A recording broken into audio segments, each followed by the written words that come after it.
kind of been lost, and we have to talk about it even if it's for a little bit. Obviously, men's basketball stole the headlines with the additions of Damian Dunn and LJ Cryer, but football team, they had a bit of a disaster this past Friday when it came to the spring football game. Now, granted, some of it is stuff you can't control when it comes to the weather. Now, fans will argue the way they handled that basically the acts they could not control was not the best. Now, long story short, the spring football game for the Houston Cougars football team was scheduled to take place on Friday at roughly 7 p.m. That's when the game in and of itself would have started. And because of the weather in the area, essentially rain, thunderstorms that were projected, forecasted for the evening of Friday, they chose to cancel the spring game altogether. But they still went ahead with the practice. They do have the indoor facility for football on campus at the University of Houston. They chose to have a closed practice and just not allow any fans or even media to attend.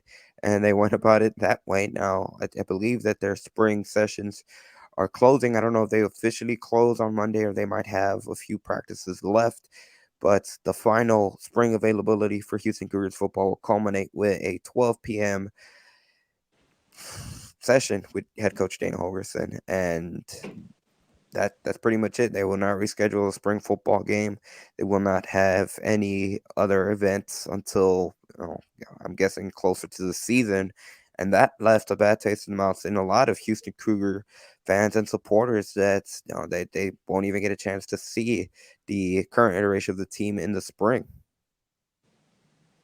Will, what do you think about that from outside in Ohio looking in? When you heard what Andy just said, what do you think about that?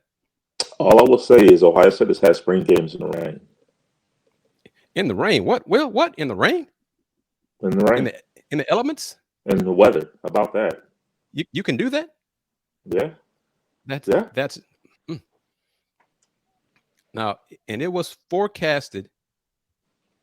Really, the rain was forecast to come rain overnight, Thursday night, Friday morning, and be done around noontime. That was pretty much the forecast. That was my question. At 7 p.m. on Friday, what was the weather? Real time. Yeah, it was raining, depending on where you were. I don't know if it was raining at You know, TDSU yeah, Stadium.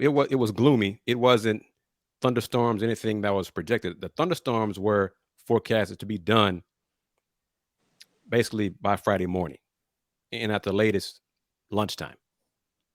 So not 7 o'clock. But even as a colleague stated, they could have moved it indoor to the practice facility. They could have done that. I mean, let's be real. Andy, Will, Wanda, Tony, folks who follow us discussing the Cougs, it's not like there are going to be thousands of folks attending anyway. So they could have fit in a few hundred in the indoor facility.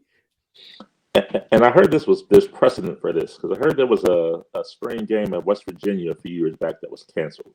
Not necessarily for weather, but I think the common denominator in that is that the former head coach of West Virginia is the current head coach in Houston.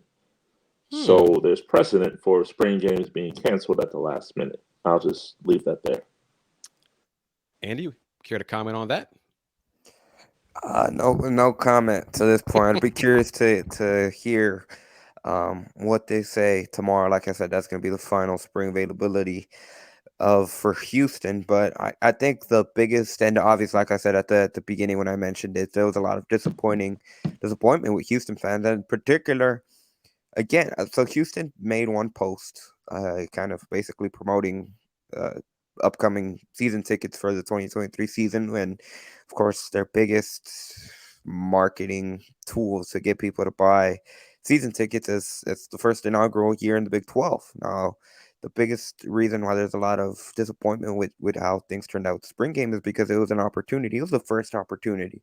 And there was excitement building up because it was the first opportunity that even us as media and fans in general, we're going to get a chance to see the two quarterbacks in Lucas Coley and Donovan Smith, who, regardless of who wins that quarterback battle by the time September rolls around and the first game of the season is here, they're two players that the fans have never really seen. I know Lucas Coley got a little bit of snaps, but really he, outside of a few handoffs and like I think less than 5 throws overall in a few games, we haven't really gotten to seeing him. And then of course Donovan Smith transferring over from Texas Tech in the offseason.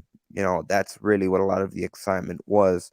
A lot of the new additions across the offense and across defense, and it just didn't materialize in anything and didn't even get pushed back, or at the very least kind of salvage it, whether it be like a meet and greet with the players or anything like that. So it'll be interesting to see if Hogerson tucks on it on Monday, and if they did have a plan B, what were kind of the conversations of like besides behind that decision process to cancel the spring game, and would it have been possible to either get people into the indoor training facility, or at least push back, or at least do some type of event? What kind of were the backup options, for lack of a better word, that they could have employed, and they just didn't? And again, they did practice, it just it closed, and I think that they still had a few recruits that were going to be at the spring game. I know a few people posted they had been invited to the close practice. So, in the grand scheme of things, the biggest kind of people that were screwed by it were the fans and even media that didn't get to see any of the stuff that would have been from. At the end of the day, at the spring game, it's not like you were going to get the biggest takeaways from it, but it would have been a start. And again, it would have been a nice way to build up some type of excitement specifically about your program, much more so than, hey, we're gonna play Big 12 schedule next season.